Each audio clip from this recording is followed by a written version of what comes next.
แหมกว่าจะสตาร์ทติดนะอยู่ตั้งนานนะครับลืมเปลี่ยนเน็ตไอชิบหาย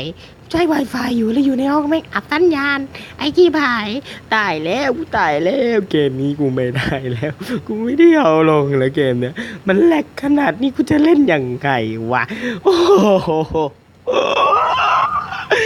ชีวิตแม่งน่าเศร้ากูอยู่ในห้องเองแค่นี้มึงเข้าไม่ถึงเงินเน็ตโอ้โหถ้ารถจะวาร์ปขนาดนี้กูวิ่งไปตายก็ได้โอ้ย